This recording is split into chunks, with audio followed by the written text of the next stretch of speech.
Hello everybody, welcome to episode 4 of my YouTube channel. And today we are going to be discussing the exit polling shift from 2020 to 2024. As always, my name is Caleb Woodring. I am today's host, moderator, owner of the channel. I am a current Master's of Public Policy student at Liberty University. I have my undergraduate from Penn State University with a major in Health Policy and Administration and a minor in Political Science. And in all videos that we do, these are my own opinions. They are not endorsed or influenced by any sort of employment or institutions I've ever been a part of. These are just shared for informational purposes and informational purposes only. They are influenced by my own research. And so today we are going to be discussing these shifts.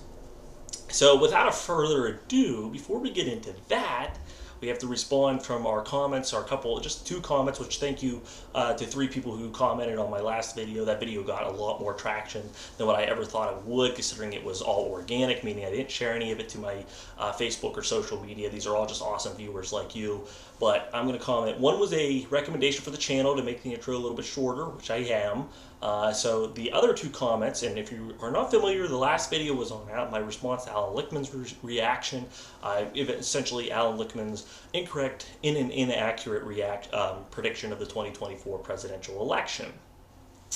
Solomon Grundy, you commented about you had issues with the objectiveness of the keys, more specifically how Alan Lichtman applied them.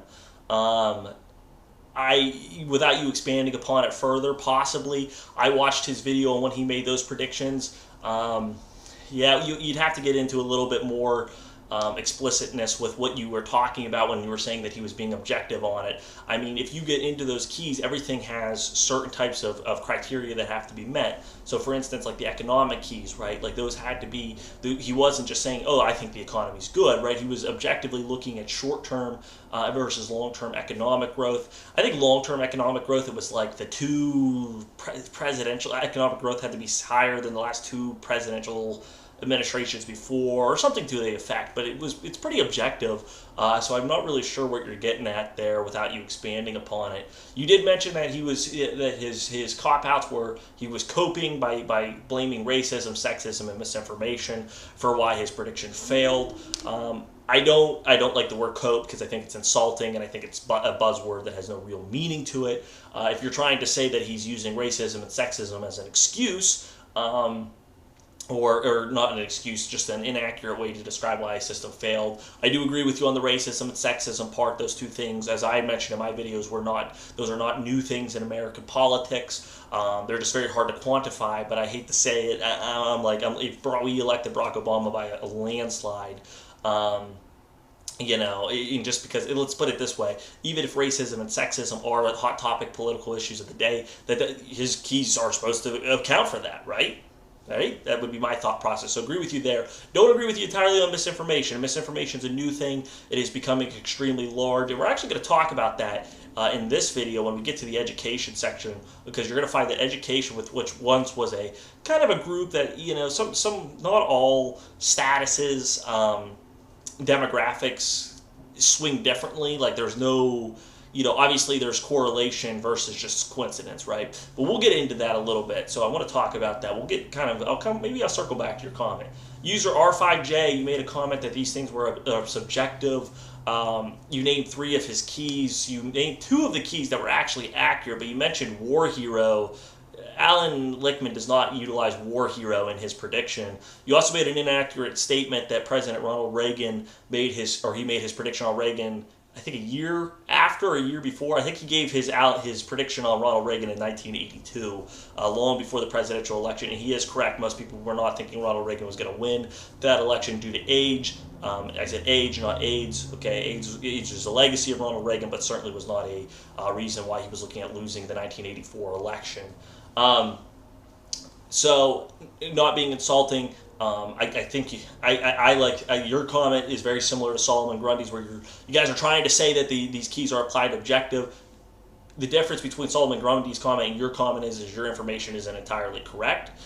So I just encourage you to probably go back, read a little bit about Alan Lichtman, how he makes his predictions and stuff like that. Make sure you understand the keys and stuff like that. And then I'd love to hear how you make your predictions. Oh my goodness.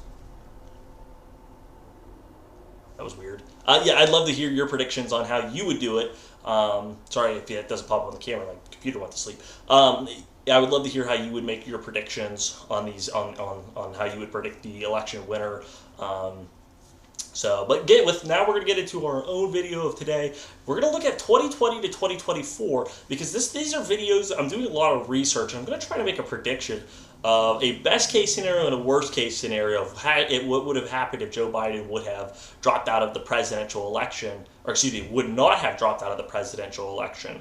Because a lot of people have very different opinions. Some people think Joe Biden would have closed this gap rather than, he won by 4 points in 2020, national popular vote. Donald Trump has and he had a majority of the vote. Donald Trump has just went under the majority, so he has a plurality victory, a popular vote victory, but in all three of Trump's campaigns, he will not have successfully hit 50% of all votes casted. Obviously, third-party spoilers were probably the reason why he didn't achieve that this year. I'm not saying that he did poorly. Obviously, he won the presidency and won popular vote. What more can you ask for from a presidential campaign? All I'm saying is Joe Biden won by 51 points, 51 percentage points, 4 points over Donald Trump. So Joe Biden's victory was objectively larger. So we're going to see a massive swing on that. So we're going to kind of get into this, and I want to be clear, and I want to kind of circle back to something I said earlier about age, not all demographics. So, for instance, let me think of a good one here. Something that doesn't influence elections. People with kids. You might see that. There might be an actual exit poll saying, here's how people with kids voted. I am not entirely sure if that is a driving factor on how people casted their ballot. I'm not saying people didn't care about their kids. I'm just saying I don't think that was a larger thing. I think there were larger influencers. Political ideology, your race, your gender, your religion. Those things were playing. Not so much if you had kids, right? That's just one example. Veteran status. That's a unique one. I don't think I included it in here. I will talk about veteran status a little bit. So having membership in the United States military obviously has had a huge vote influence. It has decreased recently, and the reason being is the military is becoming more college educated. We'll talk about education here. The second thing is Donald Trump has made abhorring comments about the military before, so the votes get twisted there. Third, back in the day, it used to be pretty clean cut. Democrats didn't support military funding, increased funding. Republicans did. Now it has changed a little bit where Democrats advocate for some Democrats. It's kind of mixed. You have half and half, like of both parties. Some support America or its world leadership. Some support a protectionist, isolationist roots, going back to that 19th century roots. So veteran status is something that is becoming less of a huge factor in how people are casting their ballot. It's probably more, once again, based upon their race or religion or income or whatever that is influencing that, or education. So we're going to get in here, and we're going to talk about age. Now, one thing to keep in mind statistically, Joe Biden had a huge victory. He had 2 years to campaign. He went through a primary system. All those things might have played a role in why he won so big. These numbers, these swings, might have also been influenced by Kamala being appointed, by the fact that she didn't have much time to campaign.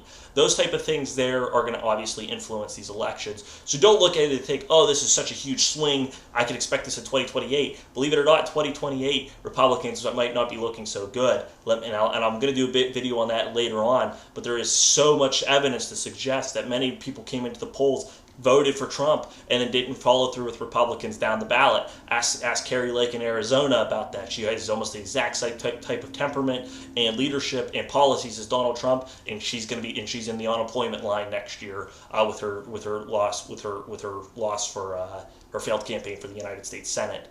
Same in Nevada, they re-elected their Democratic senator. Michigan re-elected their Democratic senator. So don't think these are all these are demographics that are going to be reliable. I will tell you if I think they're going to be reliable core voting groups in the future.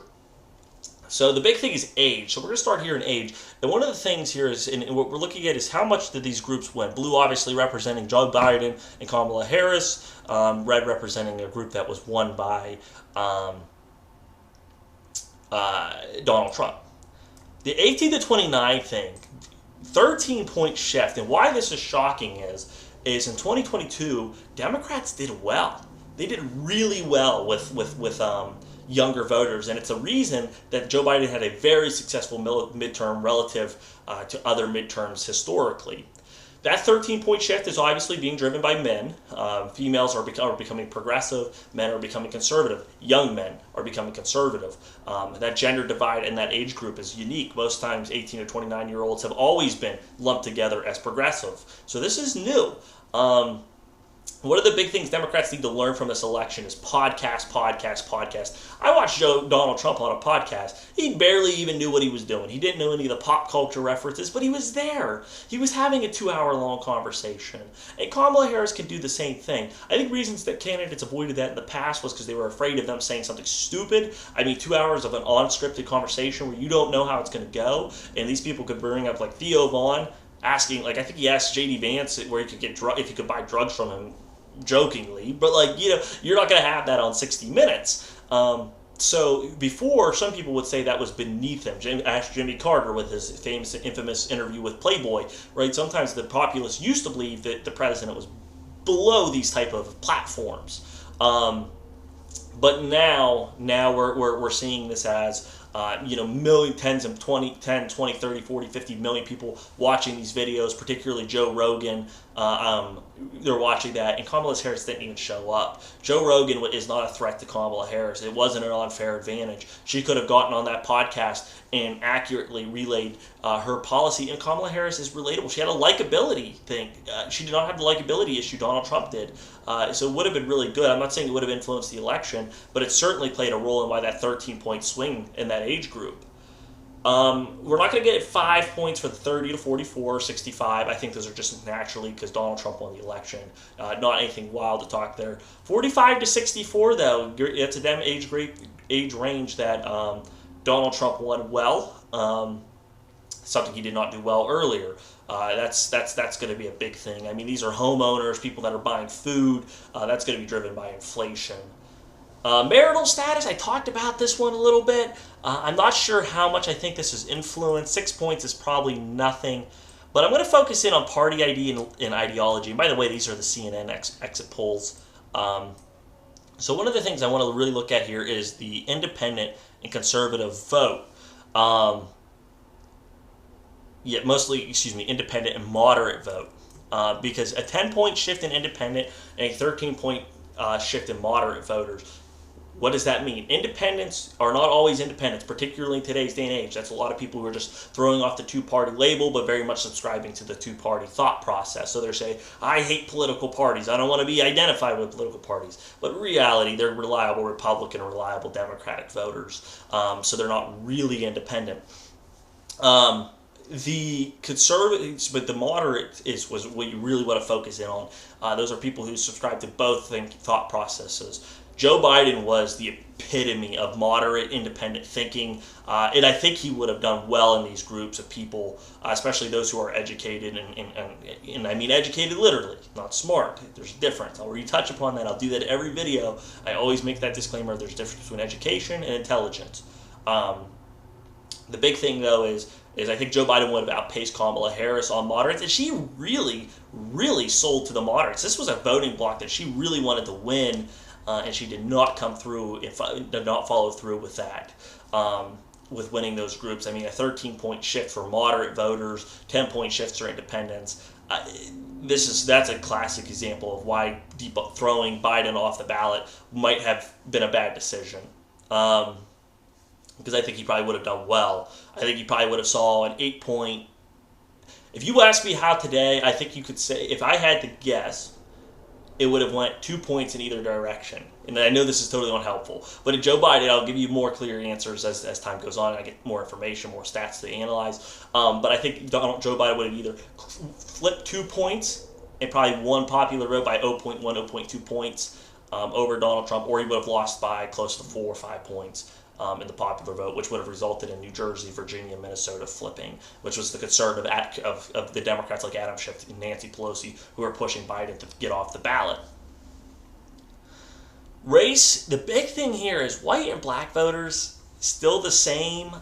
They're still the core, right? White voters being the core for the Republicans, black voters being the core for the Democrats. Not many dents in that. Latino votes, though, this is the big thing. 2028, Democrats can no longer count on Latinos. Mind you, Latino is a big word. It encompasses a lot of different cultures. Cuban, Hispanics and stuff like that obviously feel much different than Mexicans, people who are originally from Mexico. But this is a voting demographic that Republicans, I mean, Democrats might win it by 10, 15 points if they win 2028. But like the days of them winning 30, 40, 50 points in Latinos, that's gone. It's done. That's not a reliable voting group. Asia's had a massive shift. I don't really have an opinion on that. If anybody in the comments can comment on why you guys think Asia slipped, had a 12-point swing, just let me know. I suspect if I was a guessing man, it had to do with the inflammatory comments about in the rise in Asian hate that were primarily being contributed to Donald Trump, or at least Donald Trump wannabe thinkers and talkers over COVID. So that's why they broke so heavily for Joe Biden. Keep in mind, George Floyd went on. That was a huge issue for the civil rights movement in 2020. Joe Biden owned it. Donald Trump abdicated his moral authority. He decided to not endorse the George Floyd movement, and he paid for that in the polls. Donald Trump never had any way of breaking in. He was going to lose minority voters no matter what the circumstances were, minus COVID-19, because of George Floyd. Race, we already talked about that. The one big thing, though, Catholic voters, 23-point shift. Joe Biden is Catholic. So Joe Biden was the second Catholic president, only next to, and he's a practicing Catholic. He's one of the first presidents to attend Mass church regularly. Donald Trump, Barack Obama did not do that. I think Bush did not, though he is he's a born-again Christian self-identifier. Joe Biden's off the ballot. Kamala Harris is not very strong in advocating for religious positions. J.D. Vance converted to Catholicism, becoming the second Catholic vice president, only after Joe Biden. So think about that, right? So Trump has a Catholic on the ballot. Joe Biden does not. Catholics probably feel by losing that standard bearer mixed with the abortion issue, which they're probably going to settle with more pro-life. I mean, Donald Trump went from losing that group to winning it big. Don't underestimate how much the Catholic vote influenced states like Pennsylvania, particularly. The no religious category, that massive shift to none, atheist, agnostic voters are becoming more progressive and liberal. I think they're getting frustrated with conservatives still clinging on to this self-righteous positions that they take, or moral, not self-righteous, let me rephrase that, scratch that, moral high ground, trying to take moral high ground. I don't think the atheists or agnostics buy that the Republicans are for that, and they're becoming more and more liberal of a group. The big thing, though, what I think really put the nail in the coffin was the female vote. This was something that Kamala Harris, what we were looking for on election night was Donald Trump to win a record amount of a point over Kamala Harris for males, and Kamala Harris to do the vice versa for females. And Donald Trump closed he lost by 15 points, and he closed it down to 7. So he made gains with the females, white female voters, not African American females did nothing. I think he lost them worse, but Hispanic voters, still female voters, but that female vote is 21-point difference between the two. Watch gender continue to be a bigger and bigger political issue. Income status, as much as I'd like to say, I mean, yeah, maybe Joe Biden's middle class roots had a huge influence in that as well. But what I would tell you probably is the economy, inflation and stuff like that just caused the reverse. The middle class went 20-point swing. I mean, that was inflation 101. Even Joe Biden would have struggled with those income groups. The college to graduate, the numbers stayed the same, but a 1-point shift for Kamala in an election that she lost the popular vote by 2 points. So if she's at 47, that means she did 4 or 5 points worse than Joe Biden did in 2020. Watch that number. If a Democrat wins, you might be seeing 18, 19, 20 plus college graduate vote swing. Now, Donald Trump is Republicans have candidates. I don't think Nikki Haley would fail. I don't think all Republicans would fail with college graduate voters. Remember, college graduate education does not equate intelligence. Just because you have a piece of paper, I mean, it might mean that you have the likability of those voters knowing things about economics, sociology, philosophy might be higher, but that is not a guarantor. There are plenty of intelligent people on both sides of this demographic. But what I will tell you, in 2012, Mitt Romney even split even or won the college-educated vote against Barack Obama. It is not a guaranteed voting bloc for Democrats, but it is becoming that way. If Republicans, in 2028, the Republican primaries are going to be wide open. So if they continue down the Trump route, and they continue to send up Trump-endorsed candidates, yes, there will be a massive polarization. If candidates, establishment-based Republicans, big business Republicans, stuff like that, capitalist Republicans, I should say, not big business, capitalist Republicans, big believers in capitalism. Let's say like those type of capitalism, free market, free trade people go up against Bernie Sanders, which that wing is on fire. They now have the most momentum in Democratic politics they ever have. And if they go up against the Bernie Sanders wing, and they're the free trade, that might cause the college voting gap to shift, where college graduates might only be a 6-5 vote. Well, going back to normalcy of what it had been in the past. But if it goes to a Trump-backed candidate, you're going to see this split, right? 14 points, no college degree. This is the first election where I could tell you that these two things, a 13-point win for Kamala Harris for college, 14-point for non-college educated, you can almost really start to guarantee how someone's voting based upon their education level, and it has to do with a lot of social media, enabling people to get into their own thought bubbles. So if you went to college, you're probably going to have other college friends, and if you're all liberals, you're going to be ping-ponging liberal posts off of each other, and non-college educated people are going to do the same. So that's a big thing here. One of the things I don't have, and before we conclude this video, and this video is much shorter, not all these, I have no time length on how long I keep these videos, but one of the big things is how you voted in the House, Governor, and Senate election, particularly the House, is massively influenced how you casted your ballot in the presidential election. In public policy, we call this nationalization, meaning that I can predict how you vote in the governor election, based upon how you casted your ballot in the presidential election, and that trend seems here to stay. That might be a trend that's going to stay in politics for a long time. But that's something there that I didn't account for because it was so lopsided. But it is almost a guarantor now. So watch for that in the next election if these votes stay the same. One of the things to comment on is we are probably likely heading to a recession. Not because Donald Trump sucks, right? I'm not saying that. I'm saying the business cycle has been going up so long, and with Feds decreasing interest rates, it's probably going to start, the economics is going to start contracting. Donald Trump COVID's one thing. He was able to use the excuse of, hey, like we had COVID, those jobs are just reopening, more or less some truth to that. And I literally mean that. There is some truth to it. There's also some not truths to it. It's very half and half. But if the economy recedes, these non-college educated, these low-income, middle-class voters are not going to give Donald Trump grace when they didn't get Joe Biden and Kamala Harris grace. They're going to say, I don't care that it's natural for the business cycle, whatever the business cycle is. I don't care. All I see is the unemployment rates going up, and I hate it. Good luck to any Republican who's going to try to explain that that's one of the natural ways to keep inflation down is through recessions, right? You cannot have deflation without a recession, right? That's how the money supply works. But I bring all this up to say that these numbers, these exit polls, some of these numbers like gender, possibly education, Latino votes, those are things that you'll probably see replicated in the 2028 election. Some of these are just based upon candidates. They are not this is not anecdotal, meaning that we don't know, this doesn't give us exactly how people thought why they casted the ballot they did, but it does give us some insight of how people voted. So yeah, thank you so much for tuning in for this week's video. The big thing here is again, please leave any comments on the video. I will try to come back and comment. I will respond to any healthy comments in the next week's video.